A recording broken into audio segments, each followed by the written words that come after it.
তো মানে আউলিয়া কেরামের আসলে কারামত, এটা সত্য, এটা কোরআন সুন্নাহ যারা জানেন, এবং আল্লাহ তাআলা আমাদের জন্য, গোটা বিশ্ব মানবতার জন্য, নবী আলাইহিস সালামদের পরে, নবীরা এখন নাই, আউলিয়া কেরামরাই মূলত উম্মতের জন্য নাজাতের জন্য উসিলা হিসেবে, আল্লাহ রহমত হিসেবে দিয়ে রেখেছেন।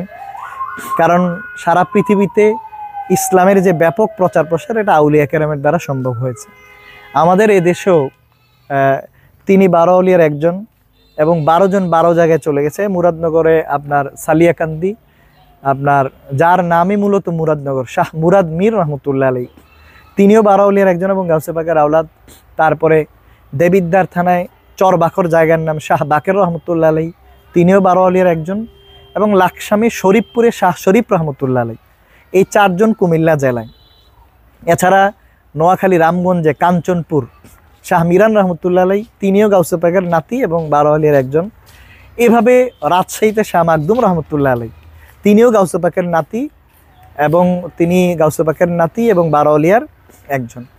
তারপরে আবার ব্রাহ্মণবাড়িয়া আছে শিলওয়ারে শাহ সালেহ রহমতুল্লাহ আলাই। এভাবে আপনার 12 জন 12 জায়গায় মূলত তারা দিন প্রচারের জন্যই চলে গেছে। এখানে উনি থাকার পরে ওনার এমনিতে কোনো আওলাদ ছিল না।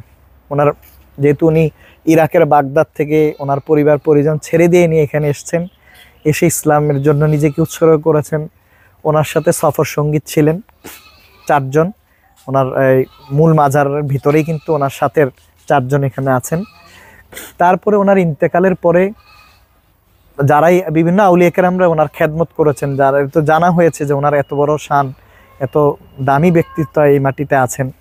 তো এই ধারাবাহিকতা আমাদের পূর্বপুরুষ, আমাদের বংশের পূর্বপুরুষরাও এখানে এসছেন, এসে মূলত ওনার খেদমতে, ওনারাও এক একজন আল্লাহর অলি ছিলেন, বাট ওনারা মনে করেছেন যে উনি এত বড় অলি, ওনার খেদমত করাটা আমাদের জন্য সম্মানের। হ্যাঁ, তো ওই বিষয় থেকেই মূলত এই সিলসিলা ধারাবাহিকভাবে জারি আছে। আমাদের এখানে কাদিরিয়া তরিকার সিলসিলার সবক প্রদান করা হয়ে থাকে, এবং আমাদের এখানে আমার বড় আব্বা হুজুর, মানে আমার পীর সাহেব হুজুর কেবলার দাদা হুজুর, উনি এখানে কাদিরিয়া তরিকার বায়াতের ধারা শুরু করেছেন। তারপরে দাদা হুজুর এবং বড় আব্বা হুজুর ধারাবাহিকভাবে বায়াতের কাজ সিলসিলার খেদমত করেছেন।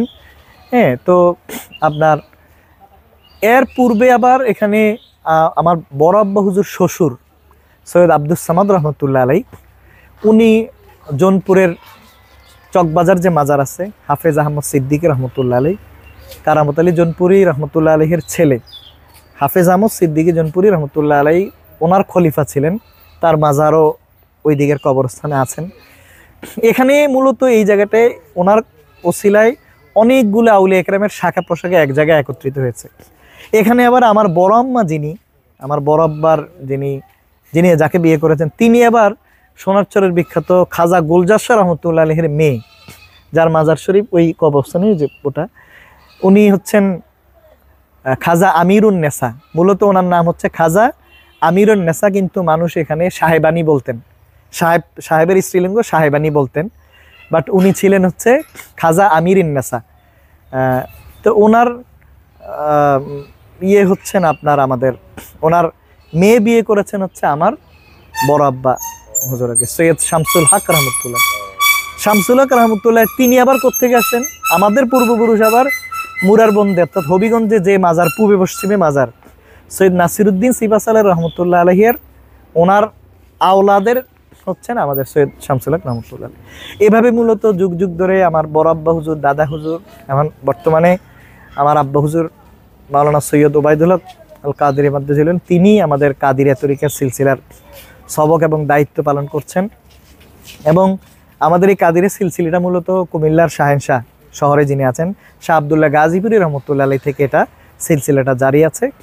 তা আমরা মূলত এই দরবারটাকে আমরা চাই, আমরা যারা দরবার পরিচালনা করছি, আমরা আমাদের এই বংশের যারা আছেন, আমরা মূলত চাই যে যেই শান ও আজমত দিয়ে দরবার শুরু হয়েছে, আল্লাহ তাআলা যেন কিয়ামত পর্যন্ত তার সম্মান অটুট রেখে ইসলামের খেদমতে এই দরবারটাকে রাখে, এটা মূলত আমাদের প্রত্যাশা। আমরা চেষ্টা করছি, হয়তো 100% পারছি না, তবে আল্লাহ তাআলা তৌফিক দিলে আমরা এটা চালিয়ে যাব। আল্লাহ তাআলা, এটাই হচ্ছে আমরা মানুষের কাছে প্রত্যাশা রাখি এবং মানুষের কাছে দাওয়াত দেই যেন কোনো আউলিয়া কেরামের মাজারি আমরা সেজদা না করি। এবং আমরা এখানে বলি যে আল্লাহর নামে আমরা মান্নত করি, যে কোনো কাউকে আমরা কিছু হাদিয়া নজর দিলে এটা মান্নত করি আল্লাহর নামে, কারণ গায়রুল্লাহর নামে মানত করা হারাম, শিরক। আমরা বলি যে আল্লাহর হস্তে আমরা আল্লাহর অলির দরবারে দিব, ইমাম সাহেবকে আল্লাহর হস্তে দিব, হ্যাঁ আমাদের পীর সাহেবকে আল্লাহর হস্তে দিব, এইটা হাদিয়া দেব, হাদিয়া দেই, আমরা এটাই বলি। কিন্তু মাজারের নামে কোনো মান্যত হবে না, আল্লাহর ওয়াস্তে আল্লাহর অলির দরবারে হাদিয়াটা দেবে। এইভাবেই আমরা এই নিয়মগুলো মেনে চলেই আমরা মনে করি যে আউলিয়া কেরামের দোয়াটা সহজে আমরা পেতে পারবো। আল্লাহ তাআলা তৌফিক দেন। আসসালামু আলাইকুম ওয়া রাহমাতুল্লাহি ওয়া বারাকাতুহু।